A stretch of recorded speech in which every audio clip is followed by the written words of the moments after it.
Assalamualaikum warahmatullahi wabarakatuh. Alhamdulillahirabbil alamin wassalatu wassalamu ala Rasulillah wa ala alihi wasahbihi ajma'in. Alhamdulillah, bersyukur pada Allah Subhanahu wa taala, pada pagi ini kita dapat kembali semula untuk bersama-sama dalam siri tadabbur harian.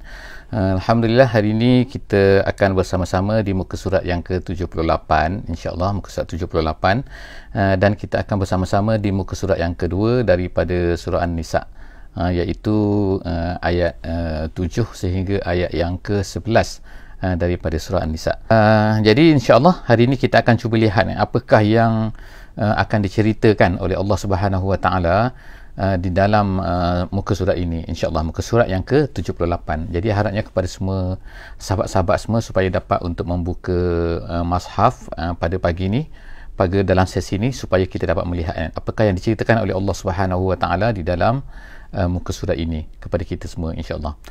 Secara ringkasnya, muka surat ini adalah menceritakan tentang al-miras, hukum al-miras. Jadi kita tahu bahawa hukum pembahagian pusaka adalah merupakan salah satu daripada apa yang telah ditetapkan oleh Allah Subhanahu wa taala. Ada beberapa perkara yang Allah Subhanahu wa taala di dalam Al-Quran ini Allah Taala tetapkan artinya ialah kita sebagai mukmin, orang yang beriman, kita yakin, kita percaya dan kita mengikuti apa yang telah ditetapkan oleh Allah Subhanahu wa taala. Ada beberapa perkara, tak banyak perkara yang Allah Taala tetapkan dalam kehidupan kita ni sebagai seorang mukmin. Banyak di antara perkara-perkara ini adalah Allah Subhanahu wa taala memberi kelonggaran, memberikan kepada kelapangan, dan Allah Taala hanya menyebutkan secara umum sahaja. Setengah-setengah perkara itu, seperti contohnya Allah Ta'ala sebutkan asyura, Allah Ta'ala meminta kita supaya melakukan syura, wasyawirhum fil amri wa amhum syura bainahum, dan sebagainya. Dalam ayat-ayat itu memberi kepada kita pilihan, apakah bentuknya, bagaimana caranya. Kita boleh melihat hadis Nabi SAW, bagaimana praktis Nabi SAW terhadap syura ni. Tapi dalam Quran hanya menyebutkan secara umum sahaja.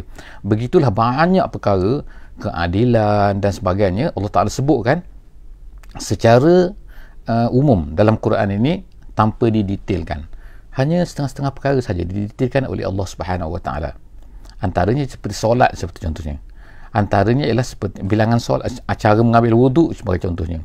Dan juga di antara perkara yang didetailkan oleh Allah Subhanahu wa taala kepada kita semua dalam Al-Quran ini ialah mengenai dengan hukum miras. Jadi Allah Ta'ala, kita akan melihat dalam muka surat ini Allah Ta'ala sebutkan 1/2-nya, 1/3-nya, 1/6-nya dan macam-macam lagi. Semua itu didetailkan di sini. Jadi inilah muka suratnya, iaitu muka surat 78 daripada surah An-Nisa ni. Daripada dalam mushaf ni kita akan nampak bahawa pendetailan disebutkan oleh Allah Subhanahu wa taala. A'udzubillahi minasyaitonirrajim. Bismillahirrahmanirrahim. Lirrijali nasibum mimma tarakal walidani wal aqrabun walin nisa'i nasibum mimma tarakal walidani wal aqrabun mimma qalla minhu aw kasur nasiban mafruḍa. Sadaqallahul azim. Itu ayat yang ke-7, alhamdulillah, yang saya bacakan. Ayat ini, ayat tentang miras ini, disebutkan oleh ulama secara umumnya Allah Subhanahu wa taala sebutkan perkara-perkara ni, perkara tentang miras ini ialah di Madinah. Jadi ayat An-Nisa ni adalah di Madinah. Jadi di zaman jahiliyah dulu, sebelum daripada Islam, bahkan pada permulaan Islam pun, setengah-setengah perkara ini digunakan, diikuti oleh orang Islam, iaitu bagaimana mereka ini tidak memberikan harta pusaka apabila seseorang itu mati kepada, kecuali yang pertama orang lelaki, yang keduanya orang lelaki pula mestilah yang sudah baligh. Orang kanak-kanak, budak-budak semua tak dapat harta pusaka. Jadi perkara ini telah berlaku kepada seorang sahabat yang meninggal, iaitu Aus bin Thabit. Jadi bila dia mati, maka anak-anak dia ni, anak-anak dia kesian, maknanya tak ada harta, tak dapat harta, sebab anak-anak dia kecil dan juga isteri dia. Jadi bila tak dapat harta pusaka ni kan, sebab apa? Sebab bapa-bapa saudara dia ambil semua harta-harta yang ditinggalkan apabila Aus bin Thabit ni meninggal. Jadi dia datang kepada Nabi sallallahu alaihi wasallam, isteri dia, anak-anak dia ni datang berjumpa dengan Nabi sallallahu alaihi wasallam, ceritakanlah masalah ini secara ringkas, secara detailnya insya-Allah sahabat-sahabat semua boleh tengok dalam sebab nuzul kepada ayat ni. Jadi itu dia ada cerita dia dalam sirah dan juga dalam kitab-kitab tafsir yang lebih panjang. Saya ambil ringkas saja. Jadi mereka pun mengadu kepada Nabi sallallahu alaihi wasallam. Jadi akhirnya turunlah ayat ni. Jadi ayat ini membatalkan apa yang telah berlaku di zaman jahiliah secara yang telah menjadi tradisi kepada orang Arab tu, iaitu hanya memberikan kepada orang-orang yang tertentu saja. Jadi Allah Taala kata sini ialah lirrijali nasibum mimma tarakal walidani wal aqrabun. Lirrijal, bagi orang-orang lelaki, tak kira lelaki tu dia ni besar ke, dia ni kecil ke, as long as dia ni adalah lelaki dan kemudian dia ni adalah orang-orang yang berhak mendapat, maka dia akan mendapat, tak kira dia ni masih kecil. Dan kemudian Allah Ta'ala kata nasibun, memang ada bahagian dia daripada apa yang ditinggalkan oleh mak bapak dia, al-walidani, dan juga wal aqrabun, dan juga kaum kerabat dia. Tapi kaum kerabat tu adalah setakat-setakat telah ditentukan lah kan. Kemudian walin nisa'i, jadi Allah Ta'ala sebutkan sama kan, walin nisa'i, nisa maknanya iaitu perempuan-perempuan yang telah kematian suaminya, kematian ayahnya dan sebagainya, tak kira dia ni besar ke kecil, nisa perempuan. Nasibum mimma tarakal walidani wal aqrabun, sama je Allah Ta'ala sebutkan ayat tu kan.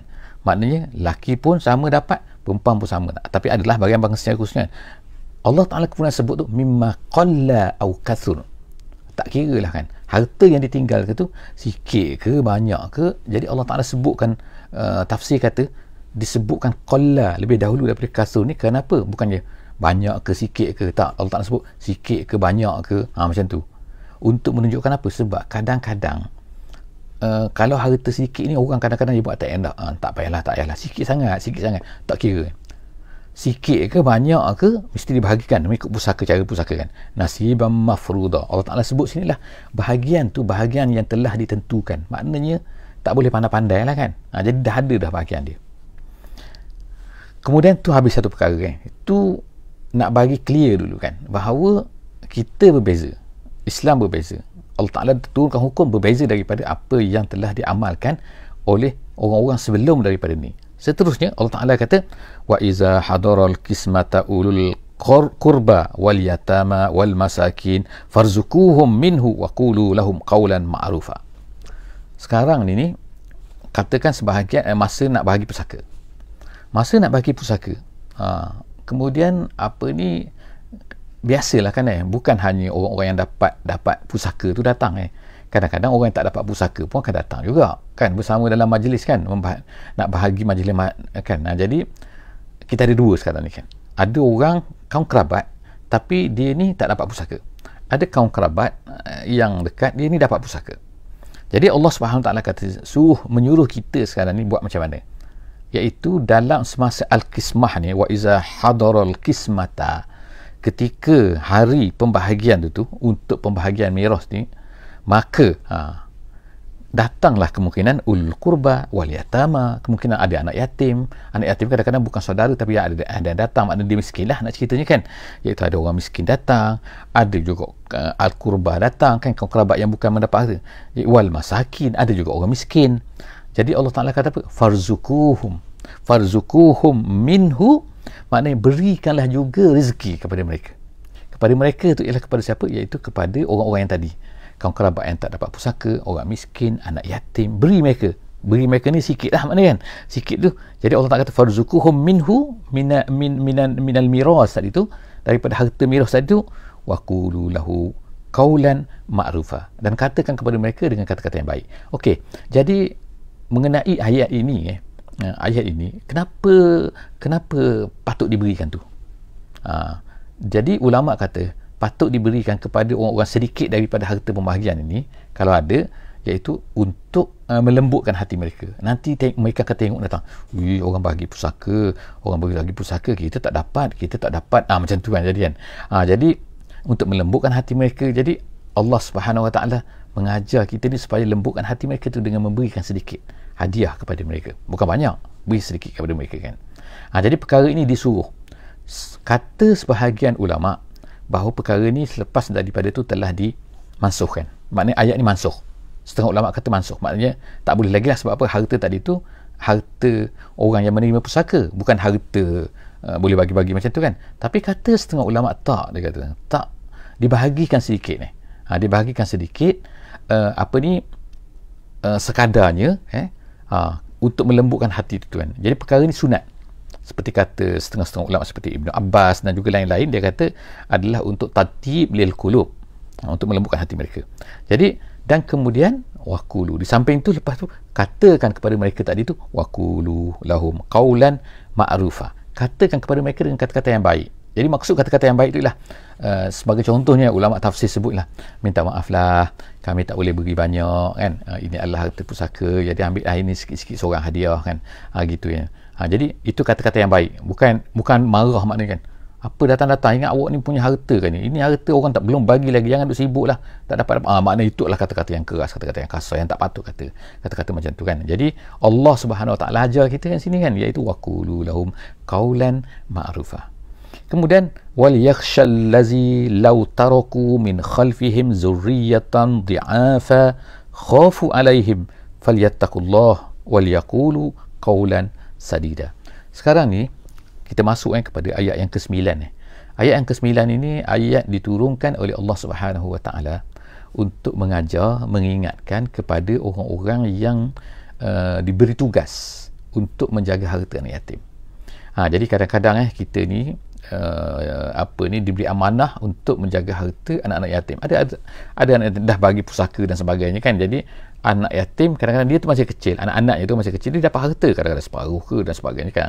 Kadang-kadang asobah ke. Jadi banyaklah dapat kadang-kadang tu kan. Jadi siapa yang nak jaga, sebab mereka ni masih kecil lagi. Jadi akan ada orang yang akan menjaga. Jadi Allah Subhanahu Wa Taala ingatkan kat sini, di sini kan, bahawa orang-orang yang menjaga ni wal yakhsha, dan hendaklah takut, allazina law taraku, yang mana kalaulah mereka ini meninggalkan min khalfihim, di belakang mereka, maknanya kemungkinan tak mereka ni menjaga harta anak yatim. Cuba fikir, maknanya bayangkan kalau mereka ni tinggalkan anak-anak nanti, dan anak-anak itu min khalfihim zurriyatan dhi'afa, anak-anak mereka ni lemah, maknanya lemah ni terpaksa bergantung kepada penjagaan orang lain lah. Anak-anak mereka juga kecil lah, masih kecil lagi. Cuba bayangkan. Jadi orang-orang yang nak jaga harta anak yatim ni, dia kena fikir, dia kena ingat kan, bagaimana kalau anak tu anak mereka sendiri, kalau anak mereka tu, mereka nak tak supaya orang jaga dengan baik, ada orang jaga anak mereka ni dengan baik. Jadi Allah Subhanahu Wa Taala ingatkan macam tu lah kan, supaya kalau kita jaga harta anak yatim ni, kita kena ingat kan, bahawa ini adalah kalau anak aku macam mana nanti kan. Jadi ingat macam tu. Jangan suka-suka hati kan buat lebih kurang dengan harta anak yatim kan. Jadi Allah Subhanahu Wa Taala kata khafu alaihim, yang mana kalau kita ada kalau kita ada anak yatim, anak kita sendiri, kita mesti takut, kita mesti sayang, takut orang tak jaga dengan elok dan sebagainya kan. Jadi Allah Taala kata falyattaqullah, ulang sekali lagi, wal yakhsha, satu, takutlah dengan harta, maknanya jangan suka makan-makan lebih kurang kan harta anak-anak yatim tu kan, dengan buat suka-suka hati, kecuali gunakan sebagaimana ayat yang sebelum ni kita baca kan dalam muka surat yang sebelum ni, iaitu kalau miskin, okay, no problem, boleh ambil sekadar-kadarnya. Tapi kalau kaya, falyastafif, maknanya kalau boleh jangan ambil kan. Jadi falyattaqullah, takutlah kepada Allah bila jaga harta anak yatim ni. Kemudian Allah Ta'ala kata waliyaqulu qawlan sadida, dan hendaklah kata kepada mereka, bercakap dengan mereka tu dengan kata-kata yang baik kepada anak-anak yatim tersebut. Ayat yang ke-10 daripada surah An-Nisa ni, innal ladzina ya'kuluna amwalal yatama, Allah Ta'ala ingatkan siapa-siapa yang makan harta anak yatim zulman, secara zulman, makna secara zulman ni makna secara lebih melampau, perkara tak perlu pun dia belanjakan harta anak yatim tu untuk dirinya ke, untuk apa dia lah kan, kegunaan dia dan sebagainya kan. Dia tak boleh guna harta anak yatim tu sebab bukan harta dia, dia beri amanah saja. Kalau dia dah kaya, gunakan harta dia. Tapi kalau kerana keperluan, memang harta anak yatim juga, seperti mana kita kata kalau nak pergi ambil duit ke dan sebagainya, kita gunakan minyak tu nak lebih kurang sikit-sikit kan, itu dimaafkan terutama kalau dia miskin. Jadi Allah Subhanahu Wa Taala ingatkan sini, jaga orang-orang yang makan harta anak yatim zulman, secara zalim, innama ya'kuluna fi butunihim nara, mereka ni sebenarnya sedang makan api neraka dalam perut mereka tu.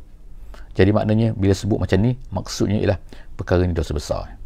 Jadi oleh kerana itulah jaga siapa yang makan harta anak yatim ni, iaitu harta yang ditinggalkan yang menjadi milik kepada anak-anak kecil yang dia diberi amanah untuk menjaganya.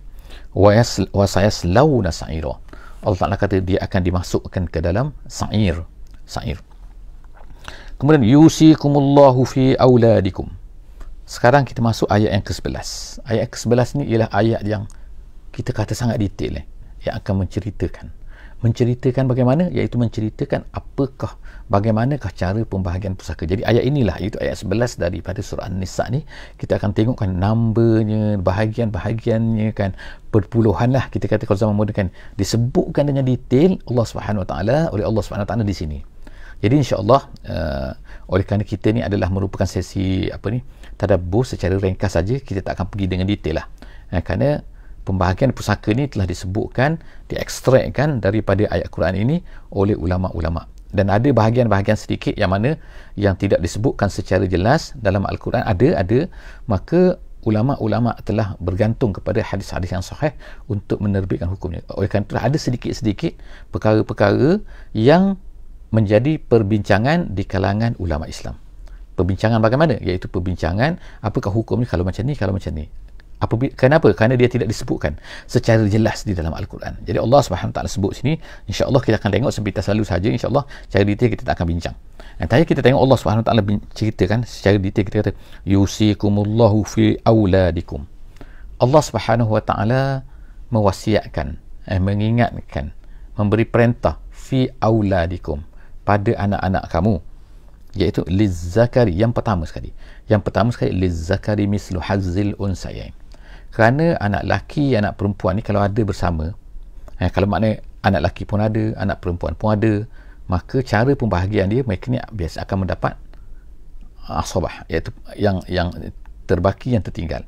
Jadi cara nak bahagi dia macam mana, Allah Subhanahu Wa Taala sebutkan konsep dia ialah lizzakari mislu hazzil unsayain. Orang lelaki dia akan dapat 2 bahagian daripada orang perempuan. Artinya harta tu dipecahkan kepada 3. Kalau ada seorang lelaki, seorang perempuan, seorang anak lelaki, seorang anak perempuan, maka harta tu dipecahkan kepada 3. 2 bahagian diambil oleh lelaki, 1 bahagian diambil oleh perempuan.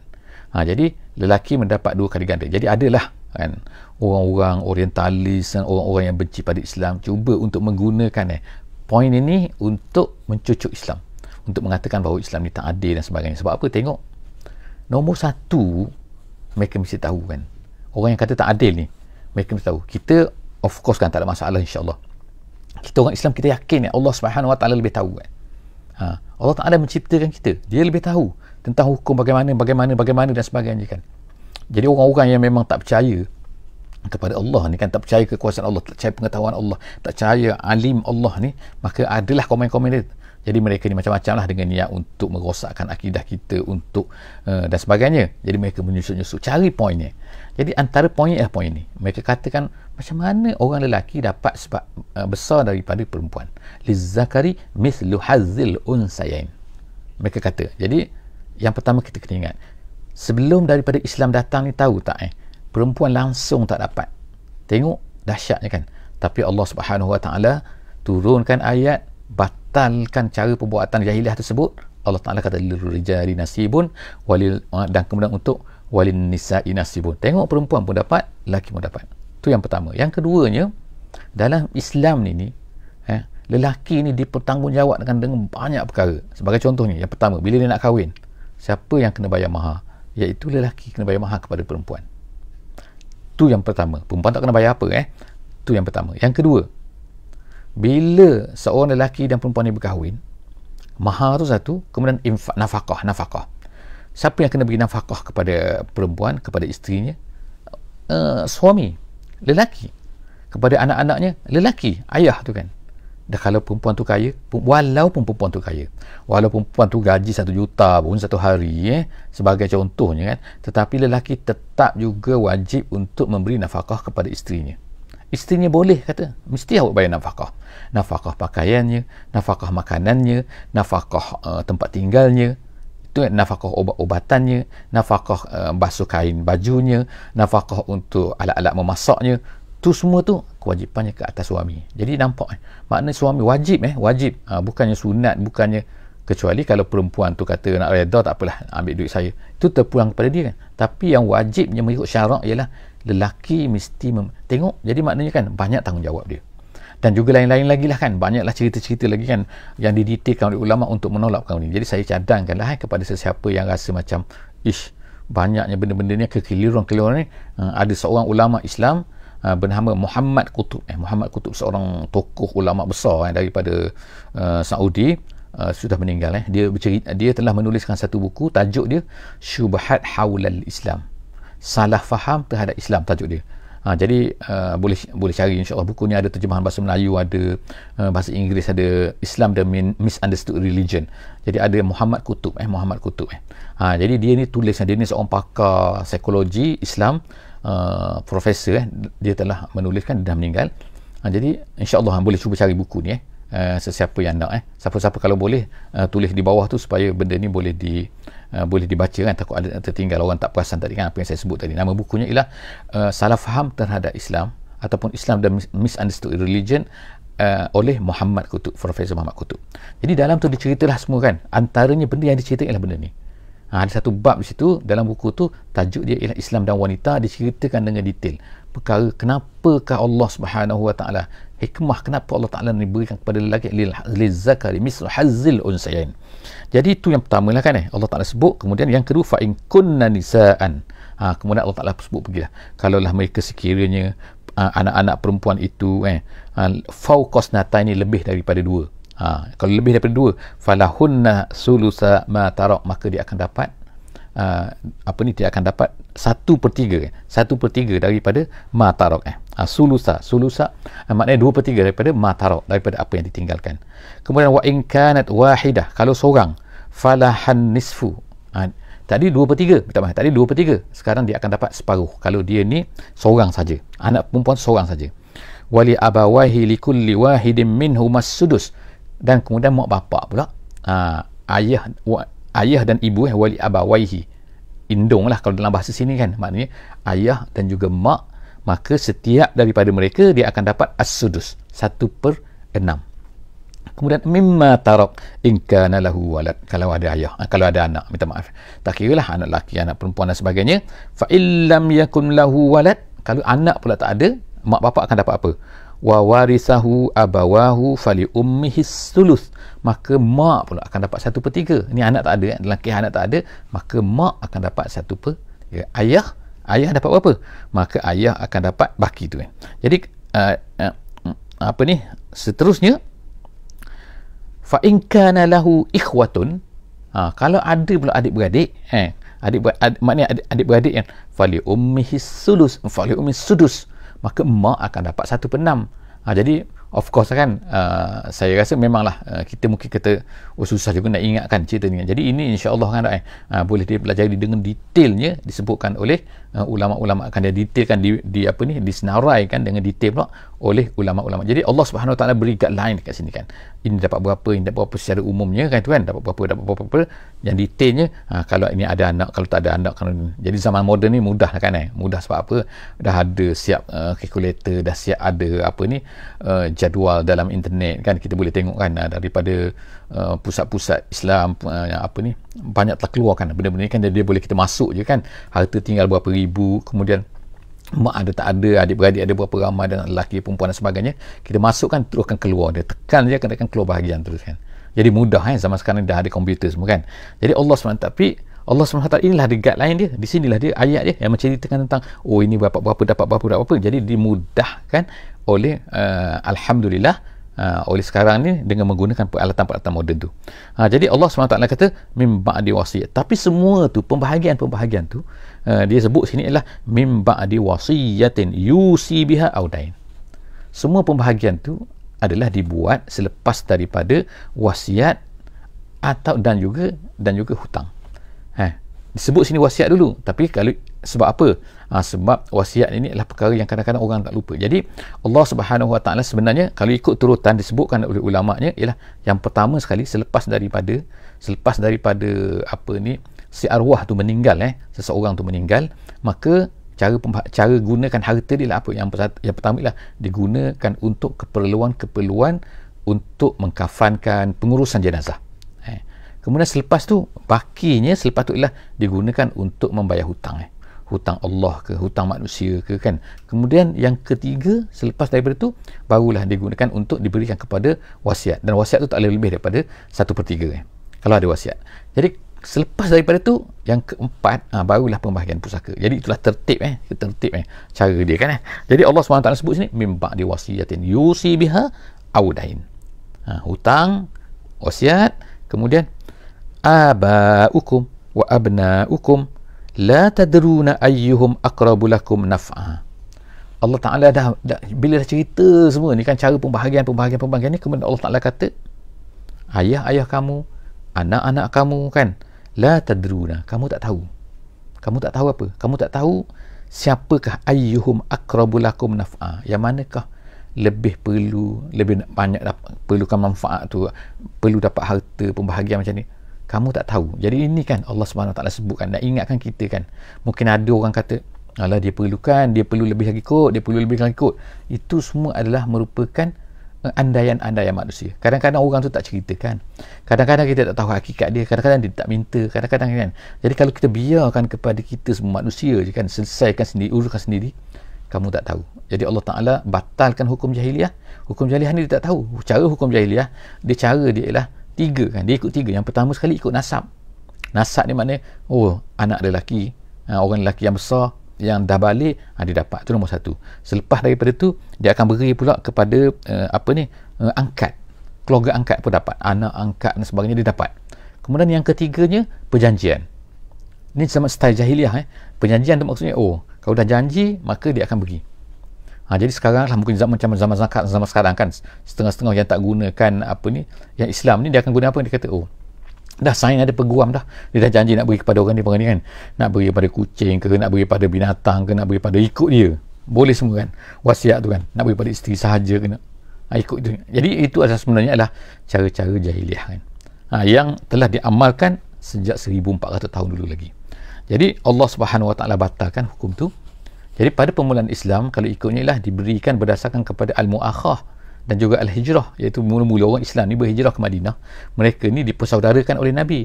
Jadi persaudarakan tu, mereka ni dapat harta dapat harta pusaka di antara satu sama lain ni, macam adik-beradik, kan. Selepas tu dibatalkan oleh Allah Subhanahu Taala perkara tersebut setelah Islam dah kuat, umat Islam dah kuat, kan.